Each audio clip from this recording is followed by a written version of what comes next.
the things that are going to influence the swing plane are the way that we pivot our body, our arm swing, and our hand positions. I'm going to start first with the shoulder turn.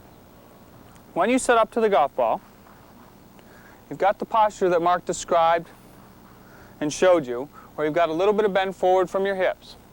Now ideally, when you turn your shoulders, you want to turn so that you keep that posture the same throughout your whole swing, so that my left shoulder pivots back and my shoulders are turning on the same angle that they set up at address, never changing. The other thing to remember is that when you turn, we're also going to have to feel like our left shoulder is turning around behind the golf ball. So my shoulders turn on the same axis that they started up on, and they turn behind the ball. Now while I'm doing this, my lower body is resisting the turning of my upper body in order to create some coil. So when I pivot, my upper body turns, my lower body resists, and the way that it does this is quite natural because of the stance that Mark described. By putting your right foot straight, it restricts some of the lower body turn in the backswing. So I'm going to go ahead and feel my left shoulder turn back, my lower body resists, and my shoulders have turned about twice as much as my hips. Now if I've got an incorrect shoulder turn, I only have to look one of two places. Either my shoulders are tilting too much in my backswing so that I've created more bend than I started off with at address, which would make my golf swing too upright, or my shoulders are turning too flat, I'm coming out of my posture, and that would make my golf swing too flat. Now this is one of the reasons that posture is so important in the golf swing. It's one of the most important fundamentals, because if you don't have a correct posture at address, then you can't make a correct backswing, you can't make a correct shoulder turn. If you'd start off and you'd bend too much from the waist to start with and have poor posture this way, then your shoulders would naturally be in a tilting situation. Your golf club would swing way too much up into the air, and then it would have a tendency to come too much down. If I stand too straight up this way, then my shoulders are going to have a tendency to swing too level and on too flat of a plane. So your shoulder turn is important, and that's always the thing that we'll start with, getting the body to pivot correctly. Shoulders turn, lower body resists, and my shoulders turn on the same axis that they set up on, so that that bend I've got from the waist remains constant. Now, once you've got your shoulder turn, with your lower body turning and resisting the turning of your upper body, now we've got to get the arms to swing on the correct plane. As we've described before, the plane of the swing, if we put a line from the ball through my shoulders, that's going to be the plane of my swing. And I'd like to feel like my left arm swings the golf club back, brushing against the plane of that swing. Now two things are happening here. My golf club has inward movement, but it also has upward movement. And I'm doing them both at the same time, so that my left arm is swinging the golf club up and around in one motion. Now if I'm not getting that correct, I've only got two ways, once again, where I can go wrong. Either I'm too much beneath the plane, or I'm too much above the plane at various points in my swing. I could take the golf club and swing it immediately up through the plane with my left arm, even though I was making a good shoulder turn, my arm swing on too upright a plane. Or I could take the golf club and swing it too much underneath my plane at the start of the backswing. And this is one of the most common errors that I see, is that people take the golf club too quickly to the inside and too low to the ground, which causes them to lift their arms on a much more upright plane at the end of the backswing. So what we want to feel is you want to feel like your left arm remains close to your side, and that your left arm is swinging the golf club in one motion that goes up and around your body to the top of the swing, so that your left arm is brushing against the plane of your swing from about halfway back all the way to the top. Okay? Now, your wrist position when you get to the top of the swing. And once again, like so many things in this golf swing that we've discussed, can be broken down into three parts. It's only got three ways that it can go.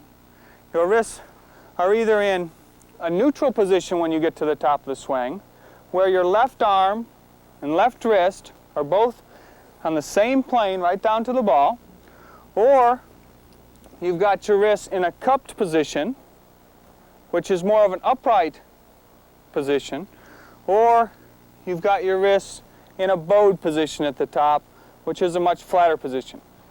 Now ideally what we want is at the top of the swing, that left wrist is flat to your forearm, neither cupped nor bowed out there. And provided I've got a neutral grip, my club face will be the same as my left wrist and left arm here, but they're all in a neutral position on the correct plane. Now if I'd have too strong of a grip and swung it up to the top with a flat left wrist and my left arm on plane, the club face is now pointing skyward or in a closed position. If I'd have my grip too weak or turned too much to the left, right here, when I swing the golf club back to the top, now my club face is pointing downward in an open position. Now let me show you how to take a neutral grip so that you can get a correct club face at the top of your swing. And I'm going to do it one hand at a time to make it easy for you. First thing is, lay the golf club down flat on the ground so that the bottom edge of the club face is pointed perpendicular to where you'd like to go. Now with the left hand, you want to take your left hand, lay the club across the palm of your hand, extending from underneath the heel pad here to the joint of the first finger there. You want to close your left hand on the club. You press your left thumb up against your hand here so that there's no gap in there. The club's laid across the palm of your hand here. My hand's closed on there, and the V from my left thumb and my hand here points up toward my right eye. Now with the right hand grip, we use a Varden grip or overlapping grip where the little finger of my right hand overlaps the first finger of my left hand right in between the gap here between the first two fingers. That's the grip that gives your hands the best control over the golf club and gets your hands to work together as one unit the best. Now the right hand grip is more of a finger grip where the club lays more on the fingers of my right hand. I overlap the last finger of my right hand over the first finger of my left and close my hands on the club so that the cup of my right hand fits securely over my left thumb. And then the V from my right hand would point up toward my chin. Now that's a neutral grip. It's one where the club lays more across the palm of my left hand and the fingers of my right hand. The V of my left hand points up to my right eye, and the V from my right hand points up to my chin. So this is the neutral grip. Now the grip pressure that you use should be secure, not too tight, not too loose. If you hold on the golf club too tight, you tighten up everything from your fingers all the way up to your shoulders, and that restricts your swing. If you hold on too loose, then the club face is liable to change during your swing. But what I've found is a lot of people have the golf club turning in their hands, and they think it's because their grip pressure isn't tight enough, when in reality, it's the off-center hits, the ones that are off the toe or off the heel of the club that are causing the golf club to turn. So if you have just a secure grip, not too tight, not too loose, and you can hit the golf club in the center of the face, that club's not going to turn in your hands. So if you've got a neutral grip, and you turn your shoulders on the same axis that they started off on at address, and get your left arm to brush up against the plane of your swing in the backswing, with your left wrist flat to your forearm, that neutral grip will give you a square club face at the top, and you'll be ready to go ahead and start your downswing. Now I believe that so much of the golf swing is action and reaction. You make actions in the backswing to cause reactions to occur in the downswing. So if you've set your backswing up properly, you've got your best chance of starting your downswing. And we're going to let Mark come in and go ahead and demonstrate exactly how to start the downswing. To reiterate a little bit back to the stance before we start the downswing, we have to first look at the right foot position once again. The right foot position will stay very straight to the target line. That will help us coil in our backswing, making our lower section resist with our upper body making a good turn. The left foot points slightly out to the left, which will enable us on the downswing to let our lower body move to the left and bring us in a position to hit. Now, once again, the good foot position, get the good solid turn with the good club position at the top, and as we start down, we want the lower left section of our body to go ahead and work off to the left, and that'll bring the club in a nice square position to hit with a slightly raised left wrist with the back of the left wrist facing at the target. Now, I'd like to show you one.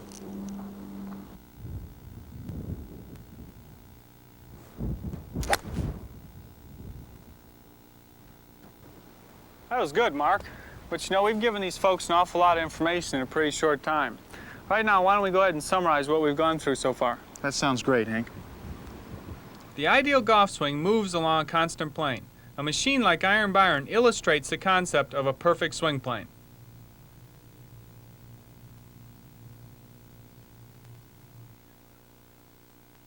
Unlike Iron Byron, we humans have more moving parts and have a much tougher time trying to achieve the ideal plane. But by adhering to and understanding a set of fundamentals, we can come remarkably close.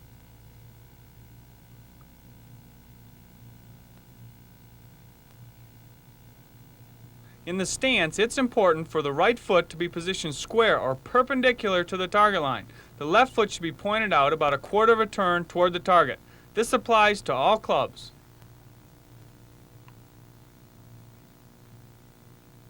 The weight should be evenly distributed and the feet should be spread about the width of the shoulders with the 5-iron. With the longer clubs, the feet are spread somewhat wider. Conversely, with the shorter clubs, the feet are spread somewhat narrower than one's shoulders. The weight is also distributed evenly from heel to toe, and the feet should be parallel to the intended line of flight with a 5-iron. With the longer clubs, the feet become slightly closed or aim to the right of the target line. With the shorter clubs, the feet open up and aim to the left of the target line. In setting up to the ball, we stand closer with the shorter clubs. This results in a more upright swing plane. The plane flattens slightly as we stand a shade farther away from the ball with the medium-length clubs, and then flattens even more as we stand yet farther away with the driver. The knees are slightly flexed, and the only bend in the torso is at the hips. We should feel poised and ready for action. The elbows are pointed at the hips and held close together. And the upper arms are snug against the torso. Ball position will always be forward of center, but inside the left heel, whether we use a long club or a short club.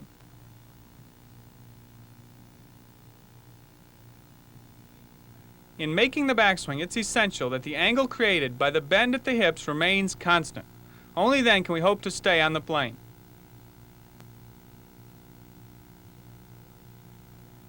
In order to complete the backswing, the left shoulder must turn behind the ball. At the completion of the backswing, the upper body should be turned at least twice as much as the lower body. This creates a proper coil and enables you to step down with your lower body. And at the top of the swing, the left wrist and the club face must be on the plane. This is the most critical position that we strive to repeat time after time. This is the position to study and to learn. And one of the best ways to learn is to watch a really good player swing. It establishes a mental picture that you can recall at will. So sit back and relax and watch Mark in slow motion.